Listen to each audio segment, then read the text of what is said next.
Réserve naturelle des Folataires, au-dessus de Fuilly et de Doréna. Situé face au soleil et au-dessus du coude du Rhône, le biotope est d'une très grande richesse. Aujourd'hui, Bérengère Caron s'y rend, accompagnée par le conseiller communal de Fuilly en charge de l'environnement.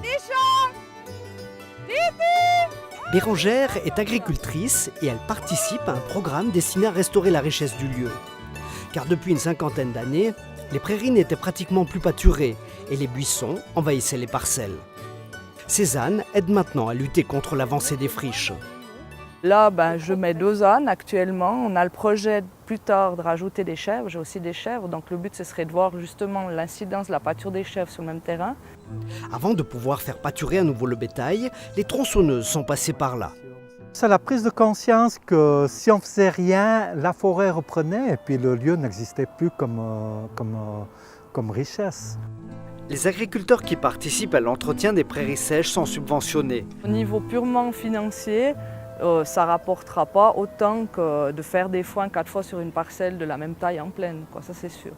Donc financièrement, je pense que c'est pour ça que la plupart des gens ne s'intéressent pas. Mais voilà, on ne peut pas s'arrêter là-dessus. Quand on fait ce genre de choses, à un moment donné, c'est un tout. C'est soit on le fait passer un tout, soit on ne le fait pas. En Suisse, les prairies sèches ont été répertoriées et elles font l'objet d'études écologiques. Raymond Delars connaît bien les Folataires. Son bureau y a observé l'évolution de la végétation et de la faune. La végétation réagit bien évidemment à l'influence du bétail. On remarque d'une part la progression de certaines espèces et le recul d'autres espèces. On peut dire que l'un dans l'autre, le bilan est positif du point de vue de la conservation de la nature. Camille Caron milite pour la préservation d'une agriculture proche de l'environnement.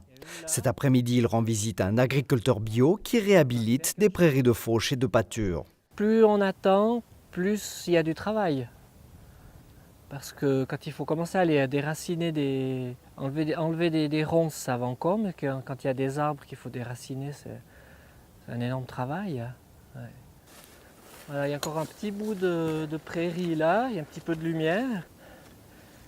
Il n'y a pratiquement pas de cailloux, c'est de la super bonne terre. Ici, il manque plus qu'ici, il faut débroussailler, ressemer, puis on peut faire des super prairies, on peut faire du foin là. Quelques semaines plus tard, une dizaine de civilistes sont au travail sur ces terrains de la bourgeoisie de Fuilly.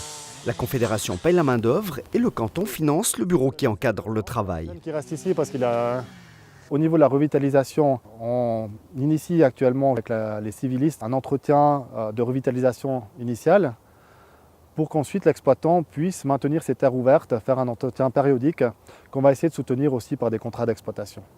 On va régler ensuite aussi les aspects de charge en bétail, les aspects de fauche pour les surfaces qui sont fauchées, par le biais de ces contrats d'exploitation.